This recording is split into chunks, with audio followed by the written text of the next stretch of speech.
Hi friends, welcome to Adda 24/7. We are in the Scholar series for BFM. Here we are covering important theory, numericals, objective questions, case studies. So follow the video till the end. Also follow the complete series. Share it with your friends, share it on all your social media platforms. Like the channel, click on the bell icon. Okay, subscribe to the channel. So let's start. Domestic banks XYZ use the account of the third party banks, which holds Nostro account to settle foreign exchange transactions. This type of transaction takes place through which of the following account? What is this called as? Here, understand, uses the third party bank's account. Okay, now whenever we use the third party banking system, it's called as what? Third party. Now for that you need to first understand the difference between Nostro, Vostro and Loro. Nostro, Vostro, okay, and Loro. Loro. Okay, what does it mean here? When I have an account with you, means it when my bank has an account with you, this account with this bank. So this is called as Nostro in my accounts. Same account is called as Vostro in your accounts. Okay. In my books it's called as Nostro. In your books it's called as Vostro. So that is Nostro Vostro arrangement. But when I use a third party arrangement, okay, third party arrangement means what? I don't have an account with you, okay, and I want to deal with some transaction through your account. So then it's called as Loro. Loro means what? Their account with them. Okay, Nostro means my account with you. Vostro means your account with me, same account from other angles. And Loro is third party system, means for settling any transactions. It is called as a Loro arrangement. Okay. So Loro, Vostro, mirror and shadow. So what is this? See this. Loro is okay. Answer. Vostro means I gave you. Mirror means what? Mirror is always kept for Nostro. See this. It has a mirror account. Nostro always has a mirror account. Always remember this. Nostro will always have a mirror account. What is debit in Nostro will be credit in mirror. What is credit in Nostro will be debit in mirror. Okay. Which policy of ECGC provides cover to Indian exporters against the commercial and political risk involved in the export of goods on short-term credit? Short-term. Okay. Now this is a regular trade is done on short-term credit. Regular trade. Okay. Majorly all the banks deal in short-term credit. So which policy does this? Short-term credit. There are various policies of ECGC. Okay. Let's see the names. Export specific buyers policy, specific shipment policy, small exporters policy and standard policy. So various policies are available. Here main ones are standard policy and small exporters policy. These are the two main. But which covers only here covers Indian exporter against the commercial and political risk involved in the export of goods on short-term credit. Typical only one transaction. Short-term credit only one transaction. I'm going to deal it. So it is called as specific shipment. Okay. Specific shipment policy can be obtained by the exporters that have secured the contracts for the supply of capital goods as a machinery or equipment on the deferred payment basis.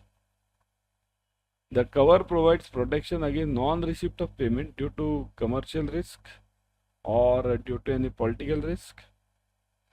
Exporters can take cover of these policies for either shipment of or few shipments, means either single shipment or few shipments. Suppose if I get one order once a year or one order in 2 years, then why will I have the regular policies? Okay, I'll be having only specific shipment policy, right? So that is the answer. Next, Exim Bank performs which of the following function in India? Exim, okay, Export Import Bank. It provides consultancy and technology services. It will provide pre-shipment credit. It will provide supplies credit and all of the above. So what will the Exim Bank provide? Export import. The name itself says export and import. Okay, both the things. So it will definitely cover these export and import. So it will definitely cover a consultancy and technology. See here, consultancy means what? It provides consultancy to the Indian exporters as to who are the good buyers over here, who the rating of the buyers, rating of the importers, all these things. Pre-shipment finance. Pre-shipment finance means before the shipment. See here, there are two types of finances. One, before the shipment. Whenever this is my ship, okay. So before the shipment, everything is pre, and after the shipment is done, everything is post. Pre-shipment is always done around 75 to 80%. 80%. Okay, and that also on FOB value. FOB. Okay. Post shipment is done 100% on any of the input terms. Okay. So it will provide pre-shipment credit, true. It will provide supplies credit, that is also true. What is supplies credit? Look at it. Suppose if this is my buyer, okay. Now this buyer is from my country, Bharat, okay. And there is a seller in USA, seller, okay. Now the seller is going to sell goods to my buyer, goods, okay. But the problem is the seller does not trust the buyer. Seller is afraid that buyer will not pay. So seller wants a guarantee sort, okay, or a payment surety from the bank. So the seller will ask the buyer that kindly get your bank to accept the bill of exchange, okay, and pay me on the due date. So on the due date, the payment will be given by the bank and not the supplier, not the buyer, okay. So this is known as supplier's credit. So this job is also done by Exim Bank. All of the above. Okay. So the answer is all of the above over here. Got it, everyone? Here there are two terms. Always remember. One is supplier's credit and second one is this is supplier's credit. Similar one is there called as buyer's credit. What is buyer's credit? You might have heard the names many times, right? Buyer's credit is same as this. Only slight difference is there. In buyer's credit, what happens? This seller in USA. Okay, this let me draw it over here. Seller, buyer. Okay, this is in USA. This is in Bharat. Okay, so this seller in USA is not ready to give the material unless he gets the cash. Here, cash is required. Here, what is happening in supplier's credit? Seller is ready to wait for the days, let's say 60 days or 50 days, whatever it is. But here the seller is only selling the goods only on cash. So in that case, buyer will speak to your bank, local bank over here. Local bank will speak to some foreign bank over there. Okay. So foreign bank will give the cash to this guy, and this local bank will give the payment to this foreign bank after whatever days over here were agreed. Same days will be over here, 60 days, let's say. So bank will get the payment after 60 days along with interest, but the supplier will get it cash. So that is known as buyer's credit. Buyers, okay, and that is known as supplier's credit. Okay. Internationally, a committee approach to risk management has been adopted. Which committee deals with different types of market risk? So market risk, which committee will deal with? Asset Liability Management Committee, Credit Policy Committee, Liquidity Policy Committee, and Credit Liability Management Committee. Yeah, who will deal with it?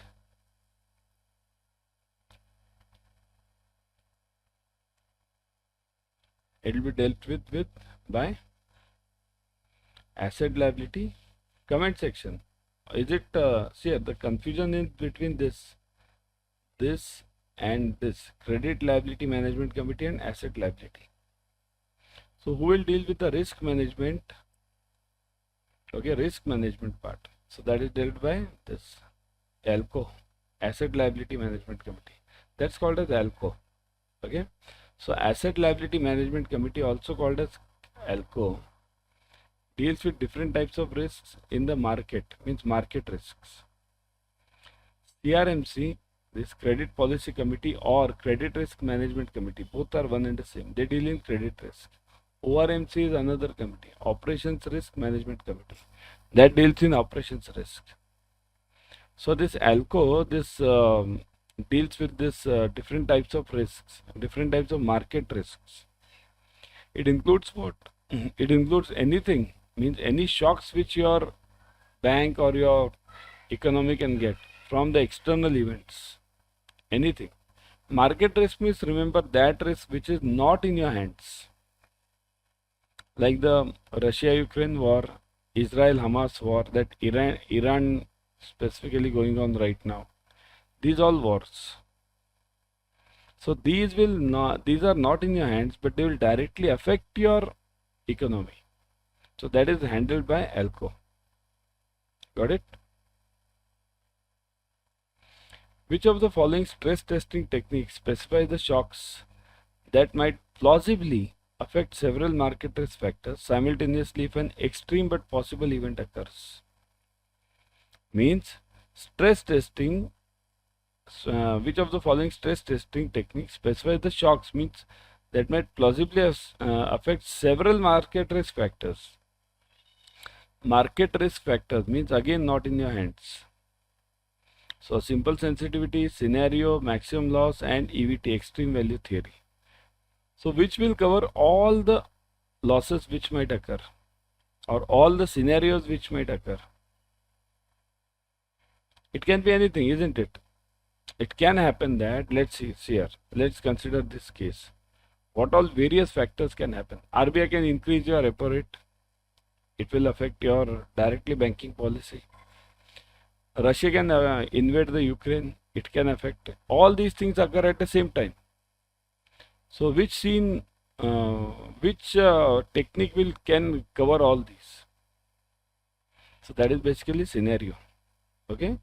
Scenario analysis is the best technique which will cover majority of the events, because in scenario we consider worst scenario and good scenario.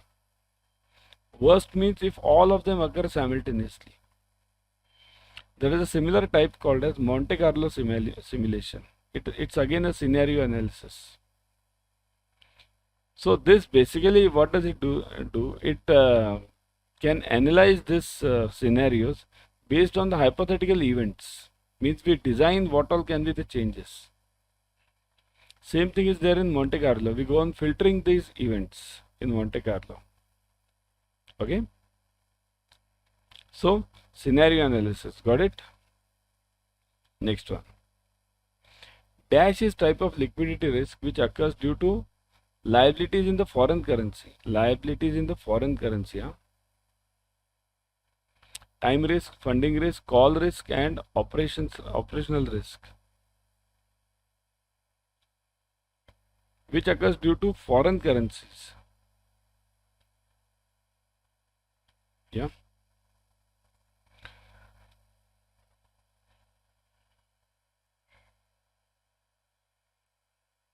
Now foreign currencies means what? Some foreign currency problem happens. Tomorrow if some USA has some problem, or the world has some problem related to oil or anything, this will lead to basically funding risk. Okay. So this is the type of liquidity risk. What is the funding risk basically? It is the type of this liquidity risk which arises when there is a need to replace the outflows due to some unseen event, uncalled event. Replace the funding, replace the outflows, means funds are going out constantly. When does this happen? When your economy is in it. Look at the COVID time. In COVID, funds were going out. All the funds, the markets were down, funds were going out. Why? because of the government or the investors are afraid. So this is called as funding risk when the funds are moving out of your country. The risk arises due to liabilities in foreign currencies, loss of confidence, systemic risk. So because of these, this risk arises. Okay. Which of these are not products of foreign exchange market? Not. Okay. Swaps, spot rates, commodities, and forward rates. Not the products of foreign exchange market.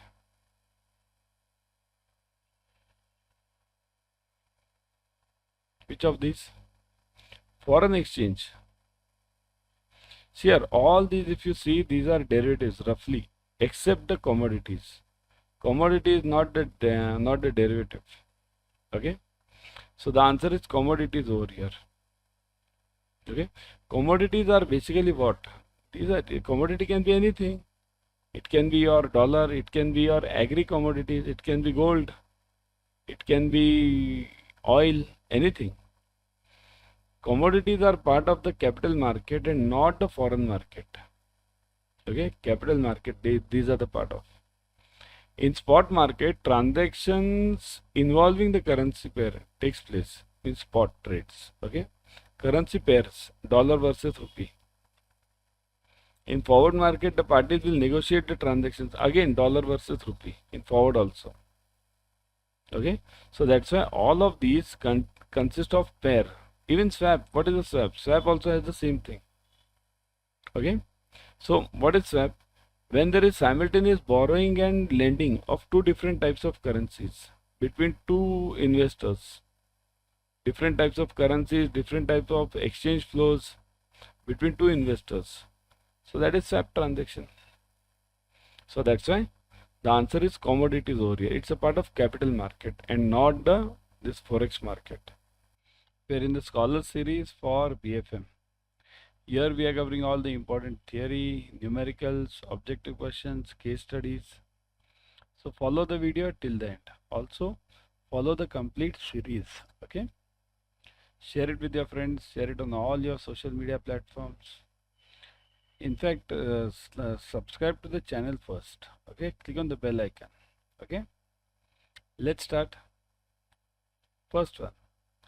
Here it's a series. If you watch the question number, it's starting from long back. So that's why I say watch the complete series.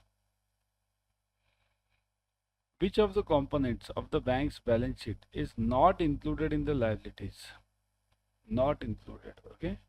Inter-office arrangements, adjustments, provision of income tax, overdrafts, and capital. So not included in the liability. Which of them is not included? Remember this question, not. You have to always focus on what is and what is not. Whether you want the true answer or whether you want the wrong answer. So the answer is everyone. Let me first cover some details. Not included in liabilities. So what are liabilities basically for any company? Or any bank, you can say. Liabilities means which we have to pay. Okay. Inter-office adjustments. So these are what basically. Inter-office adjustments means within the branches some adjustments. So it can be over there. Or within the banks also any adjustment. Provision for income tax. So liability means I have to pay. So this I have to pay. Right. Overdraft. Now what is overdraft? This is something important. What is overdraft? Overdraft is a loan. It's a bank product. Okay. So how can it be included in the liabilities? Overdraft is a loan. What are loans in the banking system? Type in the comment section. What are loans in the banking system? Are they liabilities or assets? Right. So ODs are repayable on demand, though there may be specific due date also. They are shown on the asset side of the bank's balance sheet. These are the assets. Okay. So these are not liabilities. Remaining things, this capital, inter-office, and all these are provisions. That is, these are all liabilities. So the basic answer over here is it is OD. Okay, it's an asset. Which of the following is not one of the Basel framework's way of calculating credit risk? Not. Okay, not. So you want false. Remember. Okay.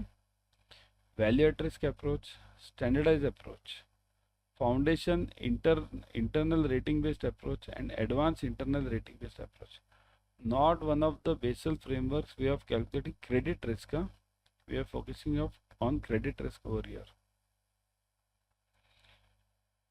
So what is the answer?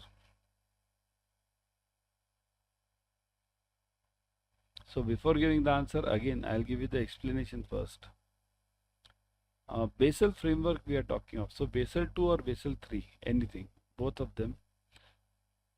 They are basically, it gives banks ways to assess the capital needs. Okay, capital needs based on the credit risk. Credit risk, not only credit risk, it's credit market and ops risk. All the three risks are included in this Basel 3, right? So our question over here is for credit risk only. Now the two approaches for credit risk are basically standardized and IRB. Standardized and IRB. Then you'll say IRB. Yeah, IRB means internal rating based. Now this IRB is further divided into two parts, FIRB and AIRB. So this credit risk basically will be dealing in what? This is credit. This is for measuring the credit risk. This is for measuring the credit risk, and this is for measuring the credit risk. So what is this for then? Value at risk. This is the real answer, not the way. But what is this for? This is for measuring the market risk. Remember, market. Okay. All these three approaches, standardized or FIRB or AIRB. Okay, these three. So under this standardized approach, look at this. What do we do? The rating is given by the external agencies. Okay, based on the ratings of the external agencies. So bank will depend on those external agencies' ratings. In FIRB approach, what happens? Under FIRB approach, the ratings will be given by the bank. Okay, but the fundamentals of that, or the parameters of that, or the feed for that will be provided by RBI under FIRB. What about by AIRB? Under AIRB, all the things will be decided by the bank, and that is the ideal way. That is the ideal way. Okay. So banks model this under this FIRB, basically banks model only probability of default, while in AIRB they can calculate loss given default, exposure at default, means basically everything. Why? Because the parameters are given by the bank only under AIRB. Okay. So the answer is VAR, value at risk approach. Which of the following is not one of the Basel II framework's techniques for calculating the operations risks? Now this you can consider Basel 2 and 3 also. 3 also no change in this. Also only one word enhanced is added, otherwise everything is same. Okay. So which of them is not the Basel II framework for calculating the operations risk? Basic indicator approach, standardized approach, advanced measurement approach, and FIRB, foundation internal rating based approach. Just now we saw it, right? What did we say about this credit risk? Credit risk was FIRB also, right? So if this FIRB is for credit, is it used for operations also? So not the one is not. Look at. So the answer is D, FIRB, that is for credit. Okay, all these three are for ops. Okay, ops risk. Now let me give you some idea about this. Okay, these are the three basic methods: basic indicator, standardized, and AMA. Okay, under basically this BI, basic indicator approach, we have an alpha factor. That alpha factor is always taken as 15%. Okay, and we take average gross profit under basic indicator, average gross profit for 3 years. Okay, so that is basically this basic indicator. Whereas in standardized we have 3 percentages. What are the 3 percentages? They are 12, 15 and 18. Banks are divided into various categories. Categories means various segments. It can be retail banking, it can be retail brokerage, it can be this commercial banking, it can be corporate banking, agency services, all these, and these are given various ratings. Retail comes under 12%, corporate comes under 18%, okay, and this commercial banks, this agency service comes under 15%. So these are all the percentages under the standardized approach. And under AMA approach, see this, AMA means what? It's again related to the bank, completely done by the bank. So under AMA approach, banks can create their own models to quantify this credit risk, operations risk. Okay, it uses 4 quantitative elements. Which are those? Internal loss data, external data, scenario, and business environment analysis. So these are the 4 parameters used under AMA. And internal control factors for the methodologies such as internal measurement approach, IMA, and loss distribution. So these all methods are used under AMA. Okay. So for operations risk, remember there are 3 methods. Got it? Okay. Next one. Which of the following is an important factor for limited hedging of operational risk? Limited hedging. What do you mean by limited hedging? Controlled hedging. Limited means controlled. Controlled. Okay. Limited to a certain limit. Absence of commercial vendor to sell operations risk data. Operational risk process correlations are fixed and known to the buyers and sellers. Operational risk assessment is objective and rigid. Identifying operational risk accurately that are not yet apparent in the competitive task. So which of them is used as a limited hedging? Okay, limited hedging. Let's look at it. So the answer is, okay, before coming to this answer, let me give you the first some.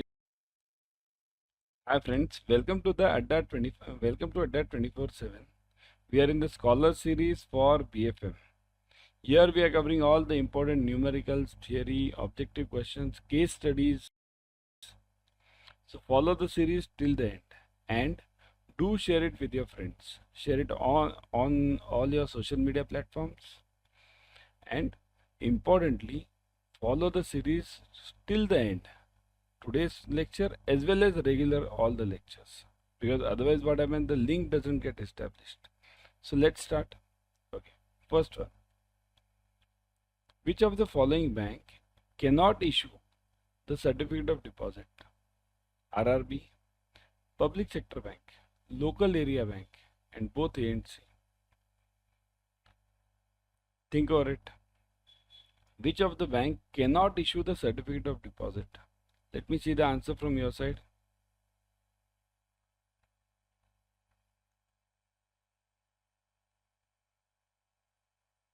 Firstly, you tell me what is certificate of deposit. What do you mean by certificate of deposit? Yeah. Certificate of deposit basically is issued by the banks and any company can issue it. It is an investment tool offered by the financial institutions in which the investor have to deposit their funds for a specified term to earn premium interest rates. Now what is happening? Many of the companies are shifting their FDs to CDs. Okay, many of them are shifting their FDs to CDs. Okay, so now there are minimum stipulations given by RBI. RBI has given various stipulations regarding the CDs. RBI says a CD issued should be in a dematerialized form compulsorily. It should be issued electronically, and it may be automatically renewed if the depositor fails to decide what to do with the matured amount during the grace period of 7 days. So these are the guidelines given by RBI. Minimum amount of deposit which RBI has kept is generally kept at 5 lakhs. Okay, but let's see minimum amount. So in the meantime, you tell me who can issue and who cannot issue. Okay, certificate of deposit. So the point is, who can issue? It is both. It is only public sector banks who can issue, and cannot issue, the answer is both A and C. Yeah, so now answer me, what is the minimum amount in CD? Minimum, let me check. Minimum amount of investment in CD. What is the minimum amount? Who can tell me? In the comment section. Everyone type in the comment section. Minimum amount of investment in the certificate of deposit. This question, see here, CD, CP, both of them are having the same amount nowadays. They are having it for 5 lakhs. Okay. So amount has been brought to 5 lakhs. Minimum amount of investment. Okay. Got it?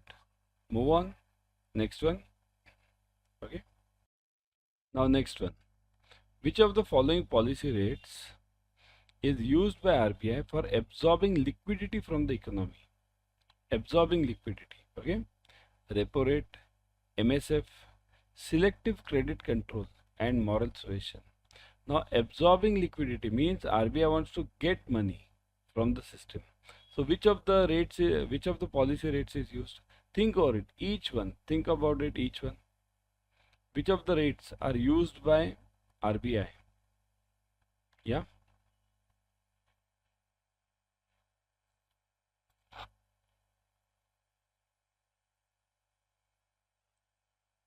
There are more tougher questions coming up in this session today. Okay, so follow it completely.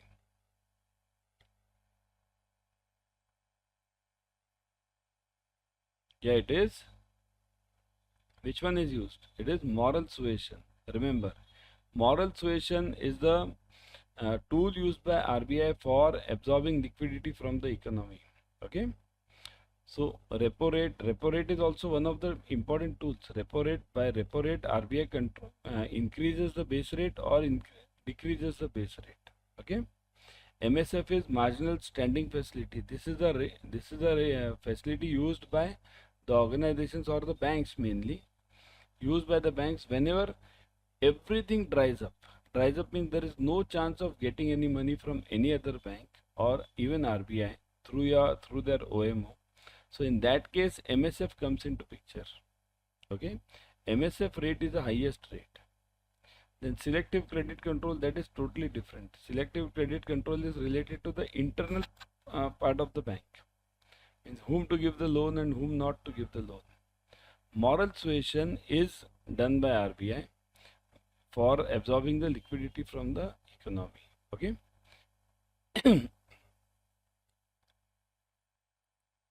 Next one. What rate will be quoted to the customer in the given scenario? The inflow of USD 50,000 by the FI, foreign institution, for credit to your exporter's account, being advance payment for exports. Credit received in Nostro statement received from the New York correspondent. The market rate for USD is 75.25 and 228. So what will I use? Will I use 75.25 or 75.28? Buying rate, selling rate, what will I use? Or 75.25, 28, 23 and 28. In fact, I'll solve this query for you. See this. What is happening? The customer is, the rate is, what is happening over here? Credit to your exporter's account. So this is my exporter. Okay. And this is some buyer or some importer, anyone. Okay. Importer. Now this importer is giving money. See, these dollars are coming in. Dollars are coming in. Okay. So whenever dollars are coming in, you have to buy the dollars. So what do we do as a bank? We buy the dollars from this customer. See, this exporter will get the dollars, but he has to spend in rupees. This exporter can't spend in dollars. If he has to give it to some salary to somebody, this salary can't be given in dollars, right? So this salary will be given in what? Rupees. So he will sell the dollars to you, bank. Okay, so the exporter will sell the dollars to you and you will sell the rupees to that guy. Sell means give the rupees to that guy. So what are you doing over here? Dollars are coming to you, so you will be buying. So you have to use the buy rate. So what is the buy rate? Always remember, whenever you have two rates, 75.25 or 28. So whenever you have these rates, 25 is known as the buy. Okay, buy. and 28 is known as the sell. Sell. Okay, there are various names. This is also called as this bid. Okay, this is also called as offer, or some banks call it ask, bid ask. Okay, so it can be anything. You, for your CIB terms, remember simple logic. This is the buy rate. So you will be using the buy rate. Now there is, in this question, it's not given, but I'll ask you over here. Will you be using the bill buy rate, or will you be using the TT buy rate? TT buy rate. What will you use over here? Bill buy or TT buy? Think over it. I'll answer that also. Bill buying or TT buying? Tell me. Bill buying rate or here, answer for this you have got it. The answer is what? Buying rate of 75.25. Where is it? 75.25. B is the answer. Buying rate of 75.25. You have got the answer. Okay. But the question is different now. My next question is, will you be using the bill buying rate or TT buying rate? So now you understand, whenever you have to finance anybody, whenever you are financing, at that time only you use the bill buying rate. Here are you financing?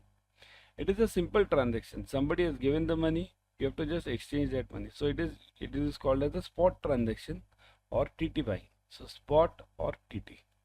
So here you will be using the TT buying rate. Okay. So TT buying rate of 75.25. That is the exact answer. Which of the following is a potential cost of adverse movement of the interest rates that the bank faces on its deposits, borrowing, lending and interest rate derivatives? So potential cost for the adverse movement of the interest rate means if the interest rate goes lower. Interest rate means what? Here we are talking of repo rates. So if the repo rate goes up or down, what is the cost to the bank? How will the bank be affected? Yeah.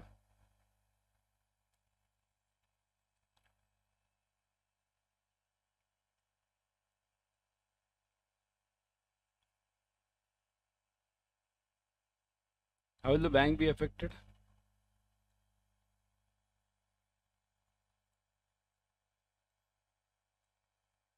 Yes.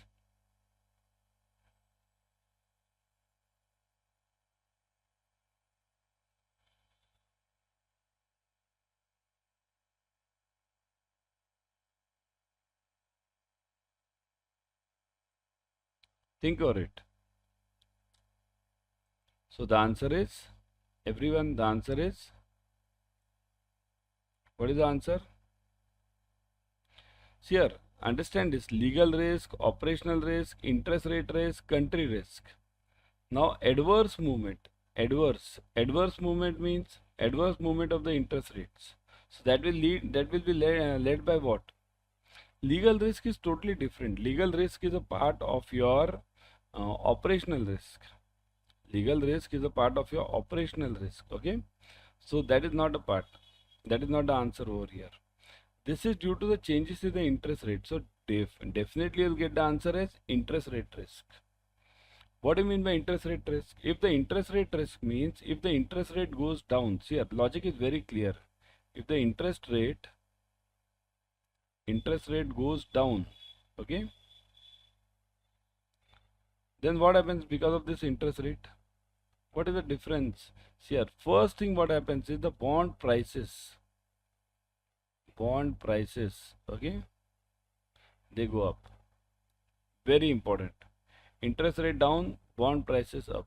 The prices of the bond will jump like anything. Second point, interest rate down means what? The rate of interest for the loans will go down. So loans will go down means what? Bank will earn less in this case.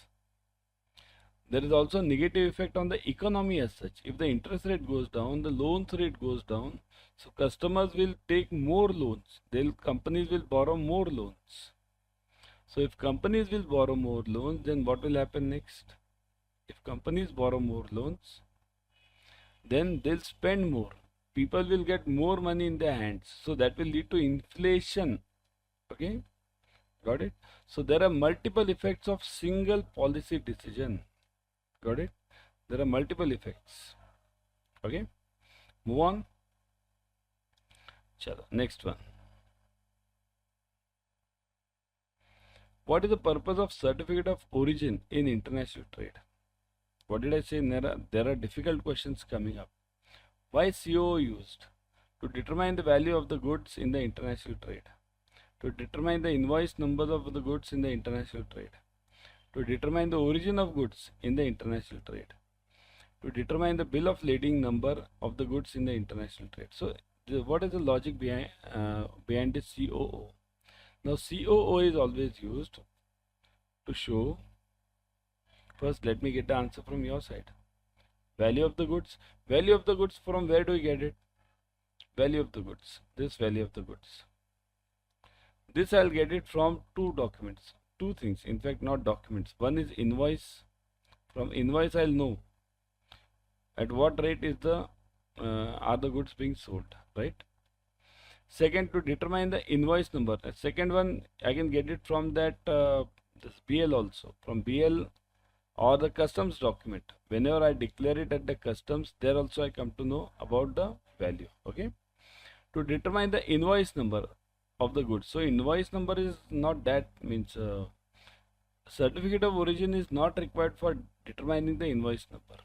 Okay. That you can directly see it on the invoice itself. To determine the origin of goods in the international trade. This is very important, and this is the answer. To determine the origin of goods in the international trade. Now, why is this required? Now look at this. Many countries, what do they do? For example, in our country only. Suppose if somebody brings the goods from China.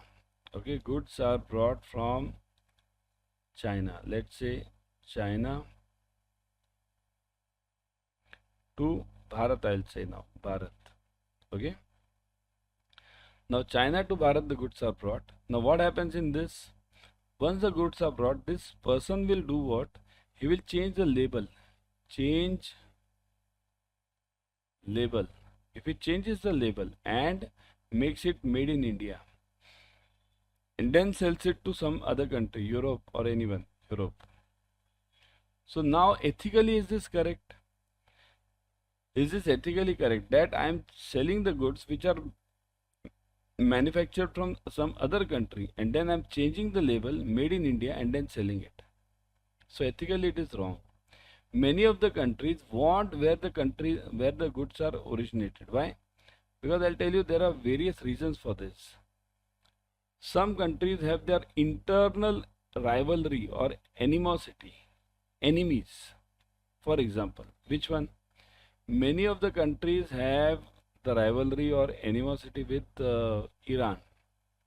So many of the countries, if you see in international trade, they say that we don't want any goods from Iran.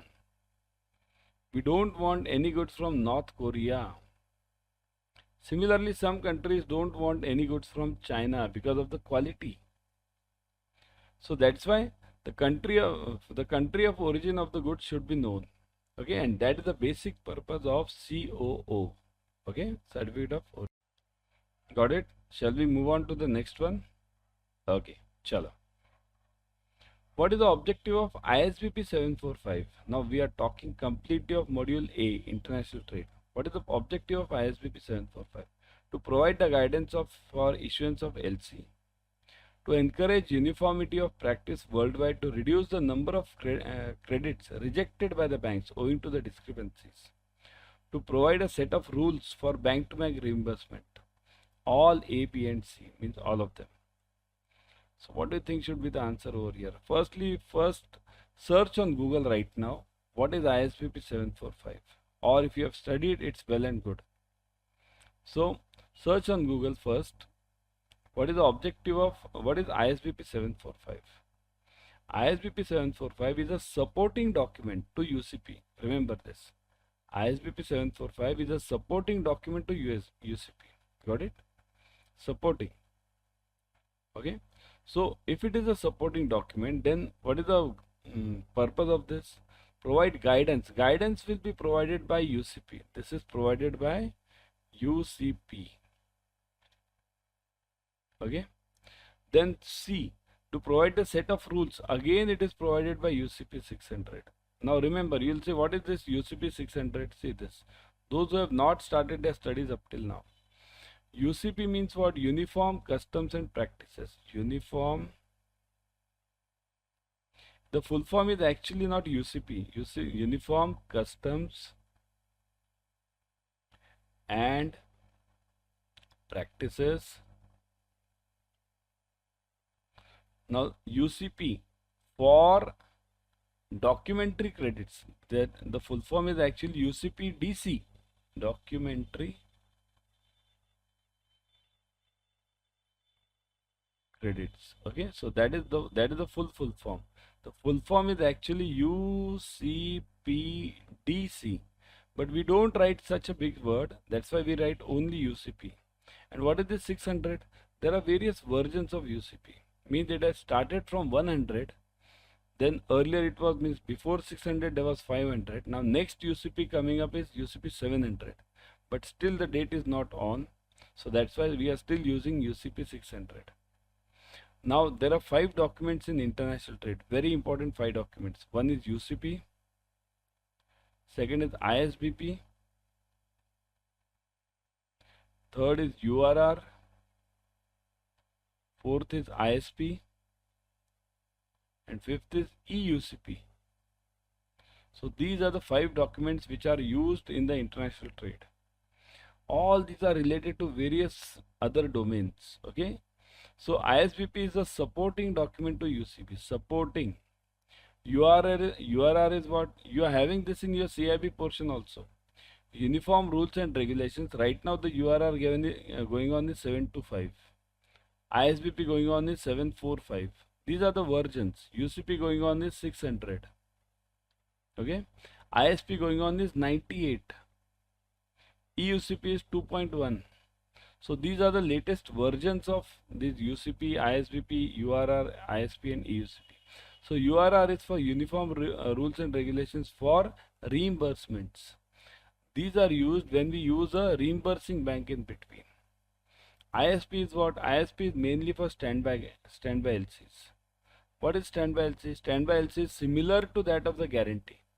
In Europe and America, banks can't issue guarantees. So that's why they issue standby LCs. So that's why this ISP 98 has come in picture. EUCP is for the online, all these 4 things, means basically UCP. All this UCP is for LC business. Now LC means physical LC. But nowadays we are shifting to e-platform. So that's why we have EUCP. EUCP is basically a document for UCP 600, online trading, online movement of UCP. Okay, so that is the basic purpose of EUCP. So now the question remains, what is the objective of ISBP? The ISBP is to encourage the uniformity of practice worldwide to reduce the number of credits rejected by banks owing to the discrepancies. Now what do you mean by this? Now understand, it's very important from your CIB point of view also. UCP has total 39 articles, 39. But they are so difficult to understand, and each person interprets them in his own language. Like our regular laws, all our laws, anyone can interpret them in their own language. But there should be some guidance. So bring the uniformity in this interpretation. To bring the uniformity in the interpretation, this ISBP has been brought in. ISBP provides a uniformity. Uniformity means what? Here, it will give you how the invoice should be issued. Any invoice in the international trade should be issued. How the BL should be issued. What all signs are required on the BL. Okay. What all are the other documents required? What is the bill of exchange? What all points should be there on the bill of exchange? That will be given under UCP, some part, and ISBP mainly. What are the various certificates required in international trade? Like there are various health certificates, phytosanitary certificates, those are required. Various lab certificates. So the idea about, or the clarity about what should be the guidelines for issuing these certificates, that is given in ISBP. So that's why ISBP is actually a supporting document for UCP 600. So what is the purpose of ISBP then? The purpose of ISBP is basically to encourage uniformity so that each bank doesn't interpret it in its own language, each banker. Okay. So uniformity. Otherwise, what happens? I'll think something about the UCP rules. Somebody else might be thinking something different. So in that case, the LCs, credit means LCs. The LCs will get more rejected by the banks. Suppose in the way in which I am interpreting this UCP article, the same way the person next to me or the second person who's checking the documents from the issuing bank side may not interpret it in that way. So that's why he might take a wrong decision in this. So to bring the uniformity, this ISBP 745 has been brought into picture. Okay. Okay. So let me clear the screen and give you the final answer. The final answer is then it is B. Okay. To encourage the uniformity of practice worldwide to reduce the number of credits rejected by the banks owing to the discrepancies. Okay, that is the final answer. Now before going, everyone, I would suggest join the revision batches immediately. For English, it is starting on June 8th, and for bilingual, it is starting on 1st of June. Okay, so join ASAP right now. What is the benefit of joining right now? You are getting this triple benefit, month end sale going on. Biggest price drop, 79 plus 1 means 80% discount and 2x validity. Use the code Y432. Never forget this code Y432. Okay, I'll show you how to join it. See this. Go to Adda 24/7. Always go through the app. In the app, you get 1% extra using the coin systems. Okay, so go to Adda 24/7. Let me show you. Let's go live. See this here. On here, click on JIB and CIB. See this left side, JIB and CIB. Click on CIB June 24. Now you will see the batches, revision batches. See this power packed revision batches. Ebooks, test series, online live classes, expert faculties, interactive classes, recorded videos, limited size batches. All these things you are getting at what cost? Check the cost. Put the code Y432 and look at the benefit Y432. See this biggest price drop. Now it is 3359.75, 79% off plus 1% extra on the app. So immediately join this. Also, as I told you in Mahapack you are getting double validity, 2x validity. Means you buy for 6 months, you get it for 12 months. Of course, ebooks, test series, videos, online classes, everything is there.